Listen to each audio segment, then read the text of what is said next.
திமுகவை வீழ்த்தவே பாஜகவுடன் கூட்டணி என்பதை மக்களுக்கு எடுத்துச் சொல்ல வேண்டும் என இபிஎஸ் அறிவுரை வழங்கியுள்ளார். எஸ்ஐஆர் பணியில் அதிமுக ஒவ்வொரு பெயரும் விடுபடாத வகையில் மாவட்ட செயலாளர்கள் பணியாற்ற வேண்டும் என்று பொதுச் செயலாளர் எடப்பாடி பழனிசாமி தெரிவித்துள்ளார். சட்டப்பேரவை தேர்தல் இன்னும் 2 மாதங்களில் அறிவிக்கப்பட உள்ளது. எஸ்ஐஆர் பணிகளையும் தேர்தல் ஆணையம் தீவிரமாக மேற்கொண்டு வருகிறது. அதில் படிவங்களை முறையாக பூர்த்தி செய்யாமல் அளித்த 12 லட்சம் பேரிடம் தேர்தல் ஆணையம் விசாரணை நடத்தி வருகிறது. இந்த பரபரப்பான சூழலில் அதிமுக மாவட்ட செயலாளர்கள் ஆலோசனைக் கூட்டம் பொதுச் செயலாளர் பழனிசாமி தலைமையில் சென்னை ராயப்பேட்டையில் உள்ள கட்சி தலைமை அலுவலகத்தில் நடைபெற்றது.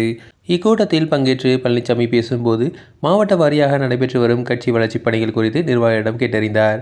பின்னர் கூட்டத்தில் பேசும்போது சட்டப்பேரவை தேர்தல் அறிவிப்புக்கு இன்னும் 2 மாதங்களே உள்ள நிலையில் கட்சியினர் அனைவரும் தீவிர களப்பணியாற்ற வேண்டும் என கேட்டுக்கொண்டார். எஸ்ஐஆர் பணிகள் நடைபெற்று வருகின்றன. இப்பணியில் அதிமுகவினர் சிறப்பாக செயல்படவில்லை என தகவல்கள் வருகின்றன. வாக்குச்சாவடி அளவில் நிர்வாகிகள் தீவிர பணியாற்றுவதை மாவட்ட செயலாளர்கள் உறுதி செய்ய வேண்டும் என கேட்டுக்கொண்டார். மேலும் அதிமுக பாஜக கூட்டணி குறித்து கிராமப்புறங்களில் எதிர்மறை கருத்துக்கள் உள்ளன.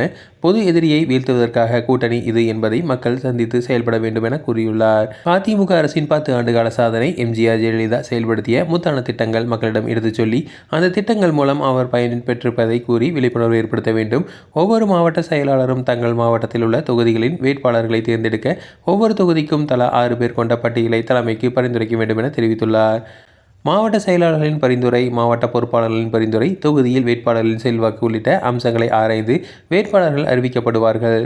நமக்கு வெற்றி வாய்ப்புகள் தொகுதிகள் சிலவற்றை கூட்டணி கட்சிகளுக்கு கொடுக்க வேண்டியிருக்கும். அதை ஏற்றுக்கொண்டு கூட்டணி வெற்றிக்கு மாவட்ட செயலாளர்கள் பாடுபட வேண்டும் என்று எடப்பாடி பழனிசாமி பேசியுள்ளார்.